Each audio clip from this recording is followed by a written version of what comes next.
In the next minute alone, there's going to be over 2,500 videos uploaded to YouTube. That's over 2 million videos a day. So if you're someone who wants to start or grow a YouTube channel, how do you stand out? We've asked that question to hundreds of professional YouTubers over the past 10 years, and we pulled out 38 minutes of the best advice from the Colin and Samir Show. YouTube is not a video platform. It's a click and watch platform. It's a platform that people have to decide what to view. Even when you compare it to other video platforms like TikTok, TikTok feeds you content based on your algorithm, based on your watch history, and they're really good at it. But YouTube long form, at least, is still a decision platform. So to me, like, the first step is always just like really nailing down what ideas we're going to make for a channel. So when I think about these smaller channels that are growing really quickly, it's usually that they have actually invested more time into ideation. I recently had a channel in our accelerator program, Ian Lore Astro. He's an astrophotography channel. And there was nothing terribly wrong with how he was making the videos. Like, the videos are pretty good, but they were doing 2,000 or 3,000 views a video. And I'd love to take a lot of credit for it, but the reality of it is we were just like, hey, like, spend more time on ideation, study what's working in other niches, try to build a video that we define as having a CCN fit. It hits the core audience, it hits the casual audience, and it hits the new audience all at the same time, which sounds easy, but it's actually quite hard, because sometimes what's really interesting to a new audience alienates a core audience. And sometimes what's really interesting to a core audience is just narrowing the total potential market the video can hit. He changed it from maybe being a situation where he was spending 5% of time on idea, title, thumbnail, to maybe spending 30% of time on idea, title, thumbnail. And he made a video that got 1 million views and did, I think, 270 times his average viewership. Just a video just with astrophotography at different time levels. Yeah. And it was built on a format that had worked for other people. It was really interesting to see just how big of a multiplier YouTube can be. Can you break down why that title thumbnail works as opposed to, like, I photographed the Milky Way? I think because immediately that poses like an interesting question of like, what do the different levels of time investment look like for this thing? There's also like a clear comparison, whether it be a body transformation, whether it be like a $1 jet versus like $100 billion jet or whatever. I think viewers are just fascinated by comparisons and seeing how different things take different amounts of time or investment. And also that format makes for a really interesting thumbnail, because you can show the different levels of effort and how that photo ends up coming out.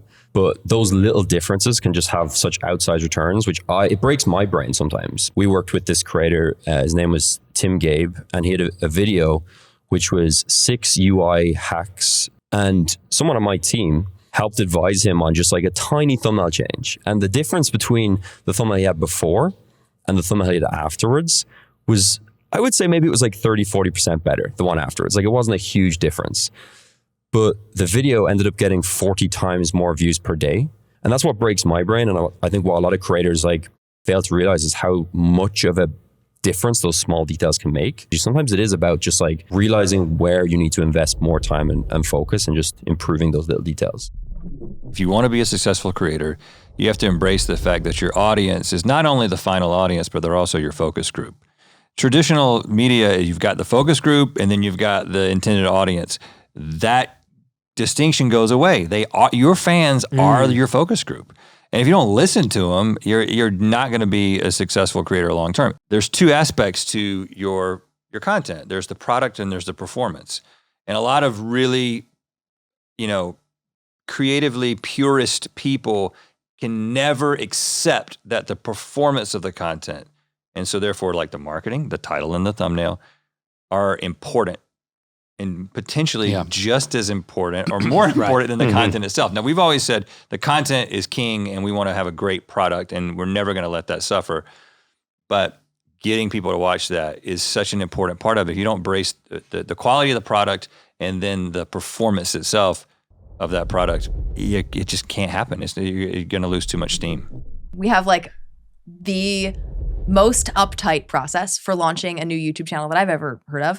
And we had basically, for lack of a better term, like an actual playbook. And it comes from just an overweening amount of preparation ahead of time. We research every vertical that we go into. We watch everything in that vertical. We understand how the hosts talk to the audiences. We understand the colors they use, how long episodes are, how often they post, what their opening lines are, whether they have a theme song or not, what their titles include. Do their titles include punctuation? Do their thumbnails involve a white stroke on the outside of everyone's head? Whatever it is, we know everything about the vertical before we even decide to go into it. And then from there, we decide, okay, can we play in this space? Where aren't people saying the things that we would like to say? Are there enough collaborators in this space that we think we could be part of a community in this ecosystem? And then from there, it's like, okay, what would we actually say? And we come up with literally a year's worth of content titles and log lines. If you don't have, and I mean, maybe more than that. It was like 100. It's about 100. It's about 100. Like 100 titles and log lines. Yeah. And then from there, going back to the playbook idea, it's once we've kind of developed all this list, once we've done all this research, and once we're kind of got the go ahead, we have to launch with 5 videos, like day 1, 5 videos. It's not launch on an empty channel. It's not here's the only one. It's 5 videos that within those 5 videos give you the thesis of the channel. Here are the range of things we're going to talk about. Here's how they're going to look. Here's how they're going to sound. Here's an episode about hygiene. Here's an episode about clothing and personal style. Here's an episode about a real life experiment where we do something wacky like try to kill you with a high heel, and here's something. Video did really well. It did. Great thumbnail. People were really excited to Great kill thumbnail. things with high heels. Yeah. And when we're going in for an actual channel launch, we also focus all of the attention on it, right? Style Theory is a great example. We got to 1 million subscribers in 62 hours, right? Whoa. Yeah, because we intentionally sent people to a channel with everything we had from every other channel. We pointed straight at it and said, go watch this right now.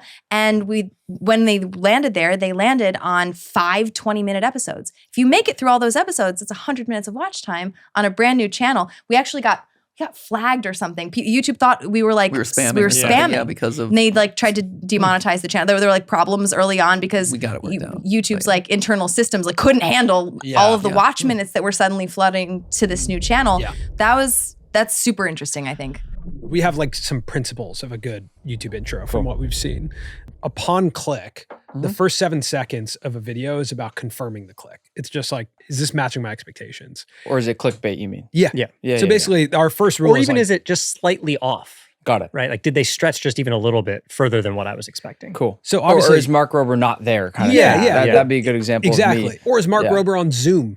Yeah, right. Yeah, Where it's yeah. oh, I'm going to send him a recipe and see if it. That immediately, that's a different expectation. So when I see you, Mark, and a crazy pizza that's exploding like a volcano in the thumbnail, right? Yeah. And so then in the first 7 seconds, basically I see, okay, Mark's actually there with you. That's super important. Yeah. The next 10 seconds, we talk about making it personal. Yeah. So why are you the one to make him a master chef? So you're about to take him to an intense culinary boot camp. You're in the chef's coat. If I don't know who you are, I immediately assume, all right, this guy's a legit chef. Yeah. And then basically by, we typically say by 30 seconds, but you do this at 15 seconds, you have to introduce a new hook. Yep. And so what you do here is you say, and we're going to take him through 3 tests that he has to pass. I think important too that the audience now knows what they're waiting for. Yeah, we were just in New York and we were talking to Max Joseph. He was talking about how every great story needs an A to Z. So the audience needs to be informed. What is A and what is Z? Yeah. And Z meaning when is the video over? And so you introduce these 3 challenges and you go, once he does these 3, that's when the video's over. If he hasn't done the 3, the video's not over. Yep. And we're seeing this a lot. Rober does it. Jimmy does this a lot in his videos where we call it the video game map. Yeah. Where they kind of zoom out and they're but that's one of 6 challenges that we're doing in this video, right? Yeah. And they zoom out and you go, oh, cool, I want to get there. Yeah. The A to Z map. Those graphics, people are using those kind of flashy, intense. I don't take it quite that far where I'm doing the really crazy VFX and that kind of thing. Yeah. But I think it's really cool. Everything is a list. This is some I think this is advice from nonfiction writing. Fundamentally, every nonfiction book is a listicle. It's just sometimes packaged up in a non-listicle kind of way. Atomic Habits is a listicle. The 4 Habits of Behavior Change. The 4 Hour Workweek is a listicle. Everything is a listicle at the end of the day. Interesting. And so this is something that we say to our students in the YouTuber Academy. When in doubt, just think about list. If you were talking to yourself from 2 years ago, what is 3 or 5 or 7? We like odd numbers. 3 or 5 or 7 things you would have wanted to know, and then just talk about those things, and that's it. Everything is listicle at the end of the day. It helps you organize your thoughts as a storyteller. It's so good. Totally. And then for the audience, you have to get to the end. Yeah. You know, one of the philosophies that we teach on our YouTuber Academy, which is like my whole philosophy of YouTube, is find a way to systemize it as much as possible. It's completely unsustainable if you're having to reinvent the wheel every single time. Yeah. Which is why I don't envy entertainment YouTubers, because they are having to reinvent the wheel every single time. Yeah. But as an educational YouTuber, all you need is a title, a thumbnail, and a list. And title, thumbnail, list with like a reasonable hook or promise. I don't even like the word hook because it sounds too like promise. Gotcha. Yeah, exactly. Yeah. Just like a promise. What is the video actually about?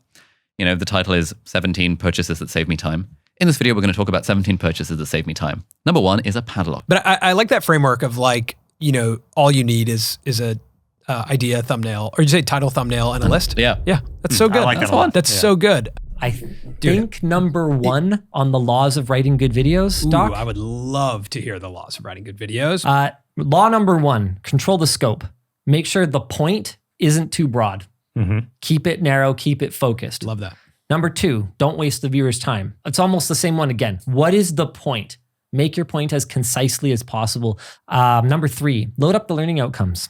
And this one's really important to me because I feel like our role is to make you feel at the end like you got more than just, like marshmallows and Cheese Whiz. You know, like you got something of substance after you consume our content. Plan for flow.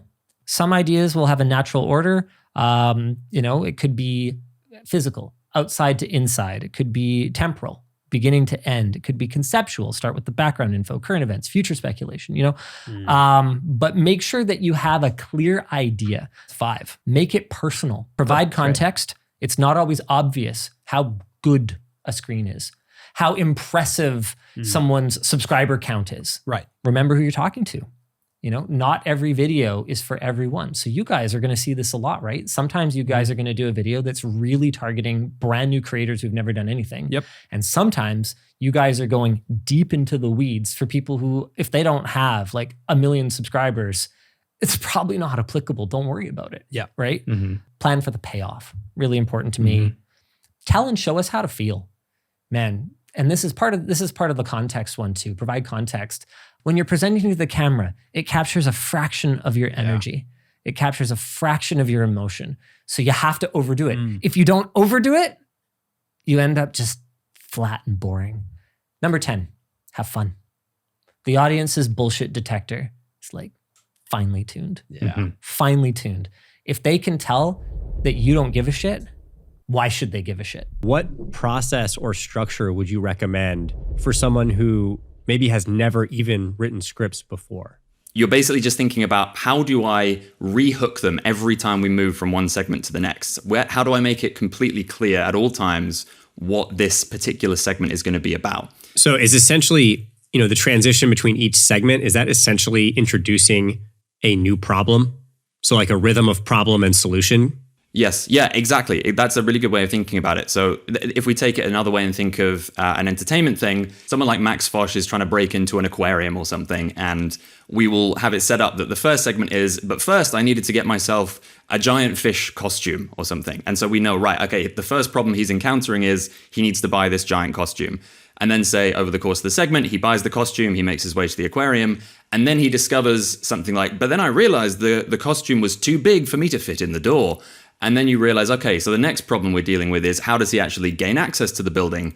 And so I think the way you put it, Colin, is perfect. It's like you're just continuously raising a problem, solving it, and then immediately raising another problem and solving it. Really, the most key thing when we're talking about this problem solution way of approaching it is that you can't leave the audience in between setting up the next solution for too long. So you resolve a problem, you resolve that segment, the audience needs to know what's coming next. They can't be left in that kind of middle ground limbo where they don't know what the next segment's going to be about because the brain will start to wander. That homepage is just one click away. They need to be kept focused on, okay, they've resolved one problem and now they've set up the next one. What's coming next? I think what comes to mind for me is that it's not necessarily about like pace of editing, it's pace of new problems. Like I think people can often confuse pace of editing with pace of new problem. That like, it doesn't actually matter if you're moving quickly, but if you don't have a new problem, then you'll lose people. So that was actually George Blackman, who's a professional YouTube script writer. And that conversation was from our course called the YouTube Growth Playbook. The YouTube Growth Playbook is a step-by-step system for growing a YouTube channel. It's based off of our 15 years of experience on the platform, as well as our hundreds of interviews with professional creators. It's all centered around the 3 rules of YouTube. Now, to help you take what you're learning in this video and put it into practice, we put together a free worksheet that you can download just by clicking the link in our description and putting in your email. All right, now we're going to talk about packaging and thumbnails with Cleo Abram. I noticed in watching your videos over the last year and a half that your thumbnails have changed a lot. And I feel like they've improved a lot, like in the quality of the graphic design, in the composition, in the clickability of just like telling a story between the title and the thumbnail. What was that process like for you? What did you learn about YouTube titles and thumbnails that has taken you to where you are today? I sort of feel like a machine learning algorithm in this way, where I'm just like pattern matching, and like it's hard to describe exactly what the steps were. But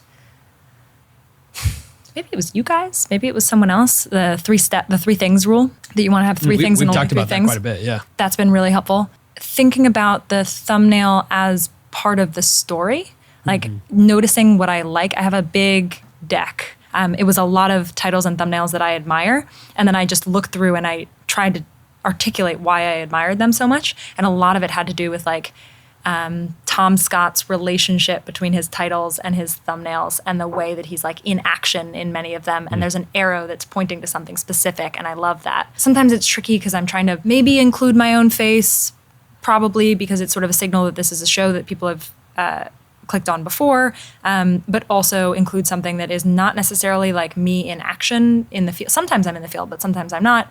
And then also I think there's a certain amount of creative confidence that it takes to make something, I mean, first something on YouTube in general, but also to put out a title and a thumbnail that doesn't try to be everything.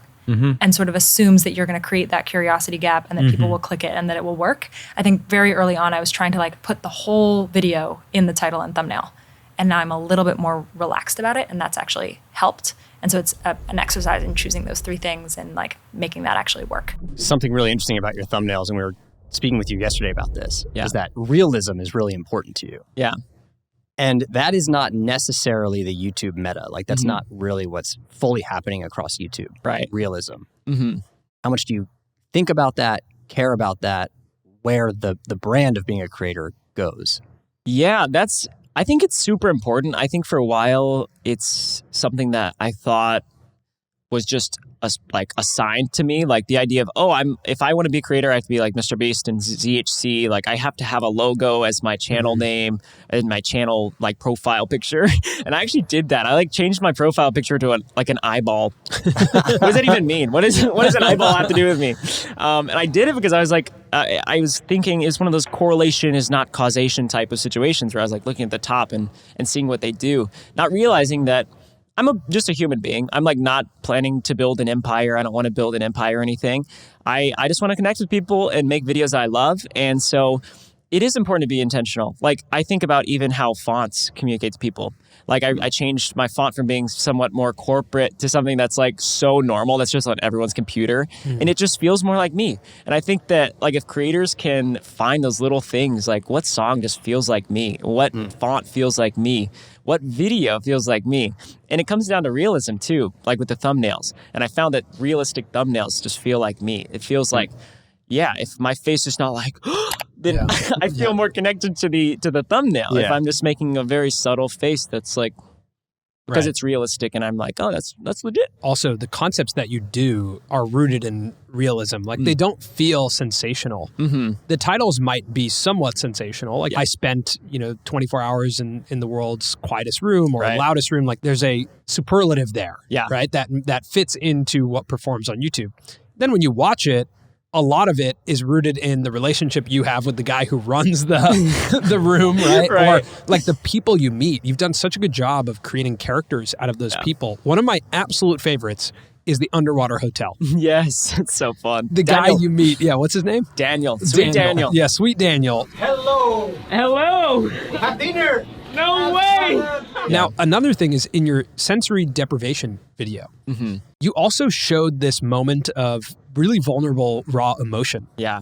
Can you talk a little bit about the decision of keeping that in or not keeping that in? Yeah, that was wild. So I got in the sensory deprivation tank, and it's like at first it was lights and floating and sound, and then hour 2 I turned off the lights, so it was just floating and sound. Hour 3 I actually put earplugs in, so it was just floating. Like those earplugs were crazy. Those are some nice earplugs. And I had a moment in there where I actually felt like I had these like recessed memories about my grandmother, and just like the last time I felt super, super still. And it was just taking a nap with her one summer in 2008 when I was just super young. And it was wild because I literally started crying. Like I started bawling. And it's so funny because Zach helps edit the videos. And normally I'll like kind of talk to him through the video. I'm like, dude, yeah, that was funny. Like that was cool. We should definitely like put that in the video. And with that, I felt so uncomfortable because I knew Zach was going to watch it. And I was like, I just didn't say anything for like 5 minutes. I was like, anyways. And so we actually talked about it afterwards. And he was like, dude, we should put this in the video. Those are the moments we crave, even like off camera. On a human level, we crave those like real emotions, real conversations. And so that was a huge like turning point to me to realize like, I'm a human being. Like, I have a YouTube channel, but those are the moments that matter. And so many great comments came from that, just like empathizing with me and people sharing their experiences the last time they felt still, or like how their grandparents impacted their lives. So cool twist. When it comes to retention, obviously there's things you can do in the first 30 seconds, the first minute. Are there checklist items you have to get people to 10 minutes, to 15, to 20? Yeah, I mean, it's very hard with a single storyline if you're doing like a double-digit minute video to just have that one thing grip their entire attention throughout the whole video and pay off at the end. So typically, if you're doing a longer video, you should introduce like a side story and like you should have some plan halfway through like to re-engage them so they don't just get bored. You know what I mean? Like if I just said, like, if I hand you a camera and I had a camera, it's like, okay, if he tags me, he gets 100 grand. And then I just run, and that's it. It's just me running through the woods and him just running through the woods after me. You can't make a 15-minute video out of it. You know what I mean? But if I do that, and then like 3 minutes in, I pull a lever and a bear comes out and starts chasing him, and he has to get away from the bear. I don't know. Obviously, we wouldn't do this, but kill the bear. And then he starts chasing me. And then 6 minutes in, I jump across the lake, and as he goes to jump through, I press a button that shoots him to the moon, whatever. You know what I mean? Like, now all of a sudden it's interesting and you're watching, right? And that's it, right? One is just a single story and it's boring. The other has side stories that like re-engage people. What is the recipe to a like successful Try Guys video? If you look at it and you're like, I know right now what's gonna work or what performs. We don't make as many classic Try videos. We, food has been our best successor, but there's a through line in all of them, which is we are going to do something that is related to a commonly held passion or identity. So whether that's ballet, I grew up doing ballet, or my little sister did, or I've always wondered what that's like, or making a pie. And then we have an expert who is going to be the source of authority. And now we get to be the crash test dummies. Then there's a lot with how we craft that as well, which is contrast editing. So expert says, now, no matter what, don't do this. Cut to Keith doing this, right? And also we like to have an arc. Most of our best videos will follow a 3-act structure.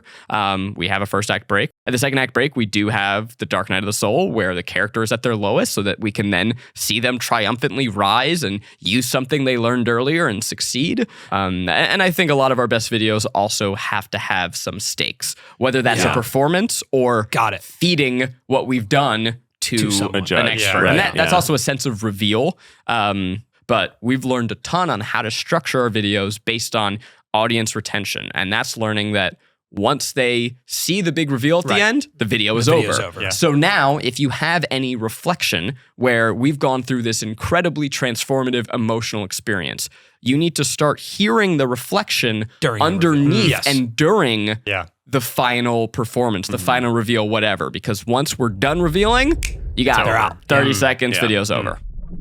When I pitch to a brand, I always talk about like the psychology of consumption. This is some cringe stuff. Oh, marketing. I don't know if you guys know, but like the principles of influence. Let's hear them. How we consume things and are influenced by things. Every bit of feeling and emotion we evoke can be categorized into one of these 6 things. Scarcity. when you say someone is mysterious and has aura, that's what psychologically you're trying to describe.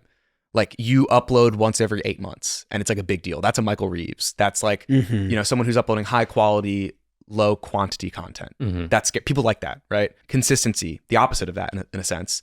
It's like uploading every day. Like it's almost like when you come home from school or work, it's like, oh, I'm going to watch this creator. I've come to like almost make it a part of my routine. And you could also combine those two, right? Like you can upload every year, but you do so consistently. So you can combine those two principles of influence. Reciprocity, that was a big part of Kid with Crocs, where it's like, this is a new account and I am Kid with Crocs. I would always respond to fans. And like the first 1,000 people that followed me, I followed them back and like just had full conversations with them. And so now these people are like rooting for me. And in a way, like I am not like manipulatively thankful. Like I'm just thankful. Like you're here for the start. And like I would talk to them, and like those 1,000 people who I like gave reciprocity to were in it from the first second to the last second. And like now they're like fans of what I do. And like that's such a like lovely feeling both ways, right? Consensus or social liking, this is super important. It's like you are more likely to watch a video that already has 1 million likes because it is that social proof, like, oh, people already like it. Right? It's the same reason why it's really hard to go from an account with 0 followers, 0 likes to 1,000 likes, but it's pretty easy to go from like 1 million likes to 1.5 million likes, right? Yeah. I mean, that's kind of an obvious one. Similarity, it's what we talked about before. It's like you want something that feels similar but is ultimately different and creative. That's where like creativity comes in, right? You need to be able to understand how people consume content and then like innovate on that, right? So it's like, there's best practices like having your face in the first frame and like having text on the screen. But also like if you follow every single thing in the rule book, people won't care. It's already been done, right? And that's where like some of my weird creative urges come out, where it's like I have a character and I animate and I make music for the videos, right? And then authority, it's like if you're a doctor, like Dr. Mike, right? Like people care about that. Or if you're already a big creator, you already have that like pathos, right? Is that like a smart word, chat? Is that smart? I'm seeing some nods in the back. Let's go. Great. Sorry to yap. So that is how I think about how culture and consumption works. And this has all been deep rooted in my brain. And I learned this in AP Psych back in like sophomore year of high school as I started like making content. And this set of guidelines has like not failed me. You one time told me about hiding the vegetables. I'm curious if you can explain that concept. 100%. Hiding the vegetables is like one of the core principles we have for how we tell stories, which is, you give someone a plate of broccoli, they're not going to want to eat it. The wholesome and the intentional and kind of important premise in the story is a little bit hidden. When we used to 2016, 2017, we'd do these videos that were very positive and the thumbnail inspirational. Yeah. And like, helping a mom for, Mother's Day, and like nobody clicked on it, but now instead of thinking about it that way, we might come up with an experience that is more outward facing and feels more flashy and interesting, and helping the mom would be a part of that experience, but it's not the title and thumbnail. It's the intentional and caring part of the storytelling that is super important to us. If we feel like the video doesn't have any vegetables, it feels like it lacks that deeper level of connection that I think our audience has gotten used to having when they watch our videos. And so I think it's a really smart thing to think about as a creator, because I think there is a level of needing to be mindful of your ideas that you distribute to the world for people to be interested in watching them. And if you're only distributing vegetables, I think you can build an audience, but they're going to by default be a lot smaller. And once we figured that out, like our growth and everything changed. Positivity by itself will not sell. Goodness on its own will not sell. So how do you actually take these things that are the core of what we do and make it more consumable to an audience of someone that might not care? Yeah. Is there a rule that you think it's okay to break? I feel like some of the stuff we're talking about of like ending with failure, that in the beginning, I would not have had the confidence to attempt that. But I think from beginning till now, you take risks along the way, and then you're taking notes as, okay, that was like a risk. Collecting data. Oh, never take that risk again. Got it. Okay, took another risk. Yeah. Oh, that one, there was more of a response there. I remember the first song I ever did was for the Jetpack video. Jam nuts, making metal cuts. We're making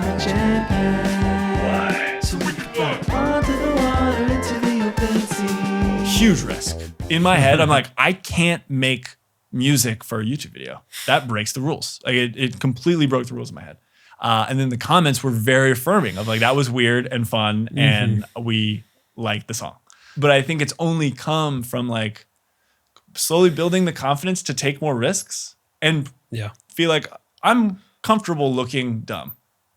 If you're not comfortable failing publicly, it is so important in this weird job that we have. Yeah, there's this clip where the creators of South Park are speaking to a class, and they said that a really bad story will go like this. It'll go, this happened, then this happened, then this happened, then this happened. And you think like that's an extremely boring way to intake information. Yeah. And what you want is a story that goes, this happened, but then that happened. Therefore, this happened. So you want some causation between the beats in your story. And I think that's something that could exist completely in a tech video where you're saying, here's this new phone that was just launched. History has shown us that it's been really incredible. It's been an incredible line of products. But this one is different. Therefore, you should think differently, right? And if you can keep that going throughout, you'll hook people and keep them longer.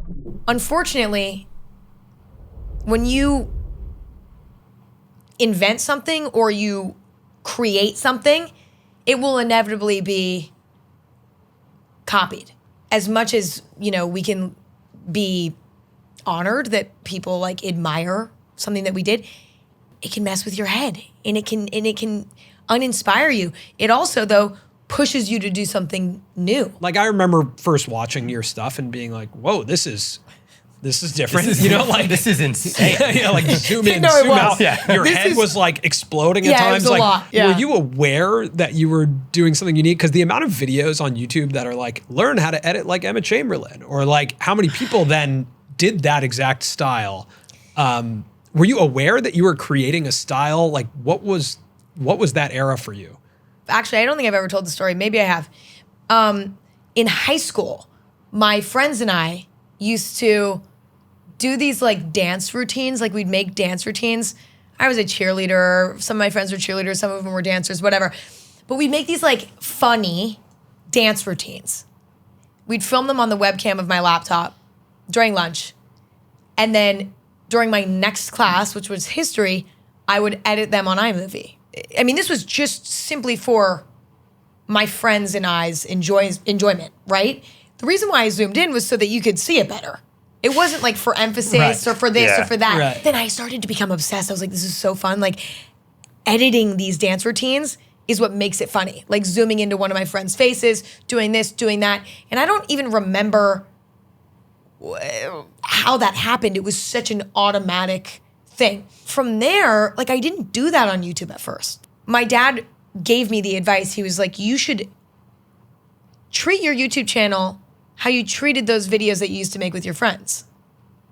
And I was like, oh, something clicked. And then I was like, I'm just gonna take that editing style over. And the editing for me was very intuitive. It was like, this needs to be emphasized. This doesn't. This, like, there's no formula.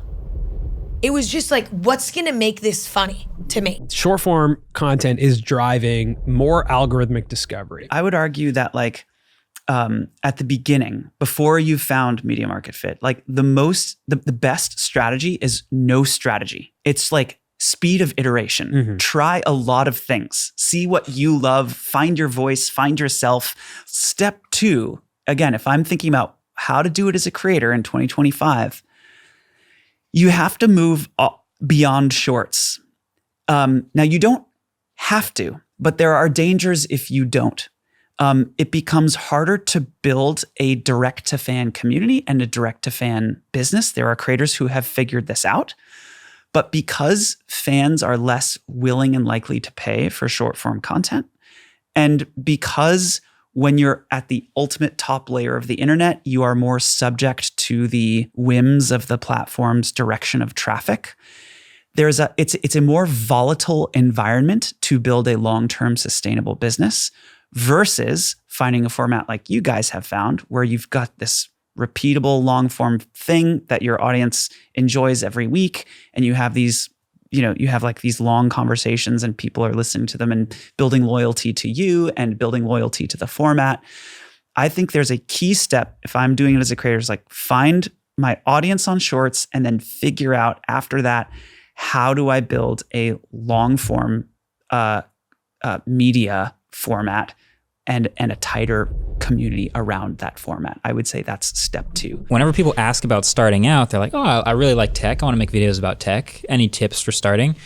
Make sure you really do like tech. Right. And you can make videos about tech every day for the next year, and maybe you'll kind of get sick of it. Like that's real. That's a real valid feeling to have. And so I often equate becoming a professional video creator in tech or in any product related thing, kind of like becoming a professional athlete. Everyone can have fun making videos, and everyone can have fun, let's say playing basketball, for example, going to the park with your friends, playing basketball, whatever. But turning it into a job requires not just a high level of skill, but like an extra level of time dedication and like actual resources being poured into it to get to the very peak level to be able to turn it into your job. Yeah. And that's the same thing with making videos. I love what you just said, because at the beginning of my own personal channel, and I think a lot of creators experience this, you just want to throw as much stuff at the wall, see what sticks, and you're really going for views, or at least I was. Right. You do what you can for views. But then I sort of got to this point where half the content on my channel was stuff that when people recognized me on the street, I was like, I don't know if I want to be known for the other stuff I'm doing, not this category A. I want to be known for category B, which for me was these deep, intensive challenges I was doing. So my goal was to reduce as much of category A and pump it all into B. And now I only want to do content I love. And I think that it's a tough investment to make, because you might see it's hard to avoid the low-hanging fruit, when you see an opportunity for, I can make that video or that short and it'll do super, super well, and to say no to that and invest in something you care about more. But I've actually found that the return on that investment is even better, because brands respect you more. Over time, subscribers respect you more, because they know that they're coming for high quality every single time. Because, a YouTube channel is a resume. But it's a very interesting resume, because when a brand or anyone, potential partner, even a potential subscriber comes to look at it, you can't control what they're going to click on. And that one thing they click on could make or break why they decide to work with you or subscribe to you. And I want to make sure every single piece of content, even if it doesn't have a ton of views, is one that shows the quality of the channel. All right, if you like the advice from this video, then I think you'll like this video, where Colin and I workshop a video with a creator, taking her from averaging around 1,000 views a video to this specific video doing well over 100,000 views.